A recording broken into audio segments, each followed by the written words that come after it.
Imagine waking up in a hospital bed, disoriented, your throat dry, and a doctor telling you they found you passed out on the side of a highway.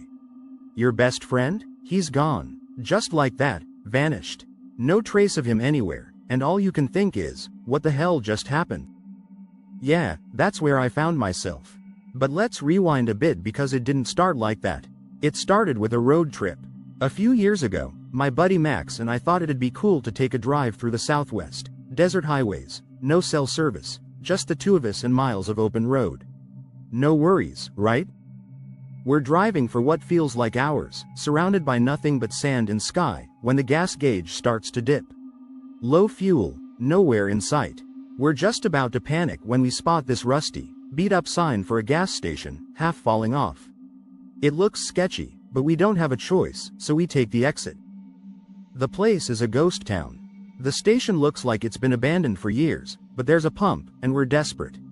We fill up without a second thought.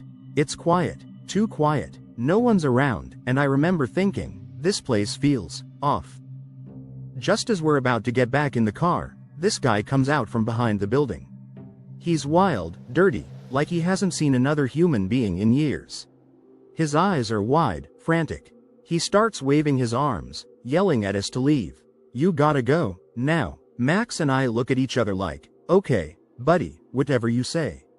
We're laughing it off, thinking he's just some crazy dude living in the desert. We hop in the car, ready to leave, but then, the car just dies. No warning, no sound, just dead. And when I look back at where the gas station was, it's gone. I mean, it's like it never existed. Just empty desert. Max hits the steering wheel, cursing, and I'm freaking out, trying to figure out what just happened. We step out, but there's nothing. No road, no sign, nothing but sand in every direction. It's like the world shifted. So we start walking. We figure we'll head back toward where the station should have been. But the further we walk, the stranger everything feels. The landscape, it's like it's changing. The sun's going down, and shadows are stretching longer, like they're alive. I try not to panic, but something about the air feels heavy, thick, like we're not alone. That's when we hear it. This low hum, like it's coming from underground. At first, it's barely there, but it starts getting louder the more we walk. It's vibrating through my feet, through my chest. Max glances at me, pale as a ghost. You hear that? He asks, and I nod. We pick up the pace, but no matter how fast we move, the hum follows us, always right there, beneath us. Then Max freezes. Look, he whispers. I look down, and the sand, it's moving. Not like wind blowing it around. No, it's shifting, like something's crawling underneath. That's when we run. I don't think we've ever run so fast in our lives.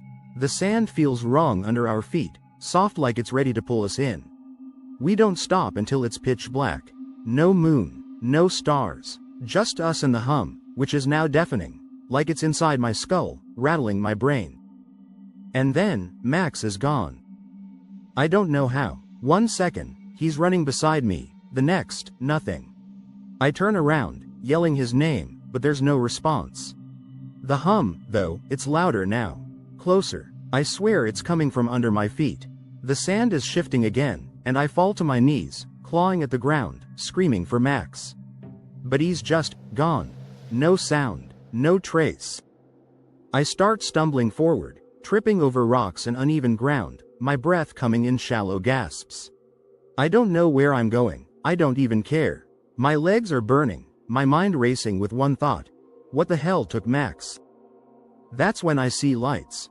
Flickering in the distance. Hope floods through me, and I sprint toward them, heart pounding. But as I get closer, the lights disappear. Like a mirage, I scream in frustration, my voice cracking. The hum. It's vibrating through my bones now. The ground beneath me starts to shift again, more violently this time. Something massive is moving just beneath the surface. I freeze. The hum turns into a roar, and I collapse, gripping the sand, praying for it to stop. But it doesn't, not until. Silence. Complete silence. The hum stops. The ground goes still, but Max is still gone, and I'm still alone. I don't know how long I sit there, trembling, gasping for air. My heart's pounding, my head spinning. Nothing makes sense. Everything feels wrong. And then I see it, an old shack. It wasn't there before, or maybe I didn't notice it in the chaos. I don't care. I need shelter. Inside, the air smells like rot. The floor creaks under my weight, and I swear I hear whispers. I'm losing it. I lean against the wall, trying to catch my breath, when I see movement outside, just a flicker out of the corner of my eye. But when I look, there's nothing there. Just empty desert. But I know I'm not alone. I grab a broken piece of wood for protection, though deep down, I know it's useless. Time warps. Hours, minutes, I can't tell. All I know is that I'm trapped, and the hum is back. Louder, stronger. It shakes the walls, rattles the floor. I burst out of the shack, running again, lungs burning, legs screaming. The desert stretches out endlessly. No matter how far I go, the hum follows me, echoing in my head. I fall to the ground, exhausted, and the sand, it's pulling me in. I scream, but nothing comes out. And then, nothing. I wake up in a hospital bed, miles away from where it all happened. They tell me they found me on the side of the highway. But Max? Max is still missing. Story number 2, let's go. You wake up one morning, and the person you love is just gone. No note, no sign of a struggle. Just vanished. Now, I know what you're thinking. People disappear, right? They leave. They run away. But Claire didn't just leave. No, something took her. Let me rewind and start from the beginning. Last summer, Claire and I decided to escape everything. We needed a break from work, from people, from the noise of the city. So, we did something a little crazy. We went hiking in this remote forest we'd heard about. No trails, no other hikers, just us. It was peaceful, almost too peaceful, like we'd stepped into a world that wasn't ours. We walked for hours, following the sound of a river. No phone service, nothing. Claire seemed happy, laughing, saying it was the most at peace she'd felt in a long time. It felt good, being disconnected. Free. By late afternoon, we found this beautiful spot by the water to set up camp. The sun was setting, casting this golden glow across the river, making everything feel surreal, like a dream. It was perfect, or so I thought. That night, we built a fire and sat there, just talking. The only sounds were the crackling of the wood and the gentle rush of the river. But then, it started. A whistle, low, slow, almost like someone trying to remember a tune. Claire stopped mid-sentence, looked at me, and said, "Did you hear that?" Now, I'm trying to play it cool, right? So, I grab the flashlight and scan the trees. Nothing. Just darkness. I laugh it off, say it's probably the wind. But deep down, I knew something was off. Claire knew it too. She wanted to leave, said she had a bad feeling. But we were miles from the nearest road, and it was pitch black. No way we were hiking out in the dark. So, we stayed. But that feeling of being watched? Yeah, it never left. Around 2 a.m., we're just about to fall asleep when we hear it. Footsteps. Slow, steady, crunching on the leaves outside the tent. Claire grabs my arm, and I'm wide awake, heart pounding. I grab my knife and burst out of the tent, ready to confront whatever the hell is out there. But, there's nothing. Just trees swaying in the breeze. The second I stepped outside, the footsteps stopped. I'm standing there, breathing hard, trying to listen for anything that could explain it. But it's silent. Claire's whispering for me to come back inside, and honestly, I felt exposed, like whatever was out there was just watching. So, I crawl back in, and wouldn't you know it? The footsteps start again. This time, closer. Claire's whispering, "Do you hear that?" Of course, I hear it. It's impossible not to. The thing, whatever it was right outside the tent now. Then came the whispering. At first, I thought I was imagining it. But no, it was real, and it was saying Claire's name. Claire, slow, drawn out. Claire froze, eyes wide, not even breathing. I felt sick. How did it know her name? Who the hell was out there? I wanted to scream, to yell, but I couldn't find my voice. Finally, I muster the courage to shout, "Who's there?" But nothing. Just silence. The kind of silence that makes you feel small, like something is pressing down on you. Then the zipper on the tent starts to move. Slowly, like someone's trying to get in. I lunge forward, grabbing it, yanking it shut. But something's pulling from the other side. I'm holding it as tight as I can, hands shaking, while Claire's whispering for me to stop, to just sit still. But I couldn't. If I let go, whatever was out there would get in. We didn't sleep the rest of the night. We just sat there, waiting. Whatever it was didn't try again. But I knew it was still out there, watching. As soon as the sun came up, we packed in record time. The forest felt wrong. Like the air was too thick, too heavy. But here's where it gets worse. As I'm stuffing the last of our gear into my pack, I see them. Footprints. Dozens of them, circling our tent. But they weren't human. They were long, thin, like something was creeping around us all night. I called Claire over, and she went pale. We didn't even say anything. We just ran. I swear, the whole time, I could feel it, whatever it was, following us. Like it was just behind us, waiting for us to stop. We made it to the car, and that's when I realized I was still gripping the knife so hard my hand was cramped. Neither of us said a word on the drive back. Claire just stared out the window, refusing to talk about it. I didn't push her. I didn't want to talk about it either. But even when we got home, things didn't feel right. Like we hadn't really left the forest. That night, Claire woke me up, shaking. She said she'd heard it again, the whistling. I got up, checked the apartment. Nothing. But the silence. It was like the forest. I checked the locks, made sure everything was secure. But I couldn't shake the feeling that something had followed us. A few days later, Claire stopped going outside. Said she felt like someone was watching her every time she stepped out. We started arguing. I wanted to forget about it, but she couldn't. She said she kept hearing her name, whispered on the wind. Then one night, I heard it too. The whistling. Faint, but unmistakable. And I knew, whatever it wasn't done with us. I haven't heard from Claire since that morning. But late at night, when the world is quiet, I still hear it. The whistling. And I know, it's not over.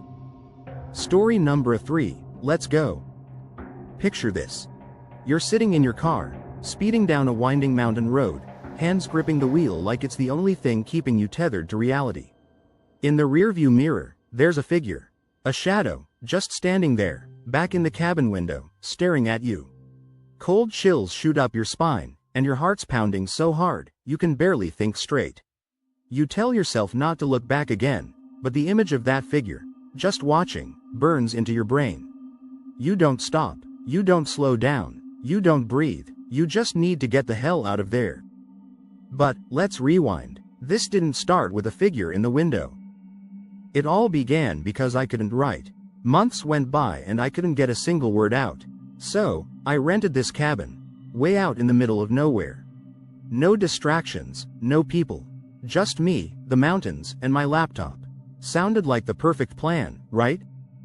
The first night? Calm. Almost too calm. It was just me and this crushing silence. But whatever, I finally got some words down. I'm in the zone, focused, thinking I might actually break through this block.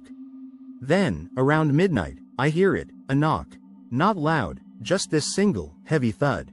I freeze. There's no way anyone's out here. I tell myself it's just the wind and get back to writing. But my heart's still racing. About an hour later, it happens again, but this time, it's different. Louder, faster, desperate, like someone's pounding to get in. I can feel my chest tightening. I grab this kitchen knife and creep to the door. I'm standing there, knife in hand, shaking like an idiot. I swing the door open, expecting. I don't even know what. But nothing. No one's there. Cold air rushes in, and I scan the trees with my flashlight. It's dead silent. No wind, no movement. Just darkness pressing in. I slam the door shut, trying to shake off this feeling like I'm being watched. Next morning, I step outside, and my stomach drops. Footprints. A lot of them, circling the entire cabin, over and over, like someone, or something, was pacing all night. Deep prints, too. I take photos because, what else do you do? I'm thinking it's gotta be some animal, but there's no way. These prints are too deliberate. So, I head into town to tell the sheriff, thinking maybe he'll have some idea of what's going on. And, of course, he just laughs it off. Says it's probably some local prank. Yeah, hilarious. I drive back to the cabin, but the whole time, I can't shake this feeling like I'm being watched. The trees seem closer, like they're leaning in. Shadows stretch too long, crawling over the road. That night, I can't focus. Every creak in the cabin feels deliberate. The floorboards shift, the walls groan. And then, the knocking starts again. But this time, it's furious. It's relentless, like someone's trying to break the damn door down. My voice cracks as I shout, "Who's there?" I hate how terrified I sound. The knocking pauses. Silence. And then, bam! It's back, even faster, like they're slamming both fists into the door. I grab the knife again, but I don't open the door. I can't. I just stand there, fists pressed to my ears, trying to block out the noise, trying to breathe. And then, it stops. But right when I think it's over, I hear something worse, a slow, deliberate scratching at the windows. It's so soft, but I can feel it. Right there, just inches away. I don't move. I don't even blink. I'm frozen. The scratching moves from one window to the next, like it's testing them, like it's searching for a way in. My phone's dead. There's no one to call, no one to help. I'm completely alone. Somehow, I pass out from exhaustion.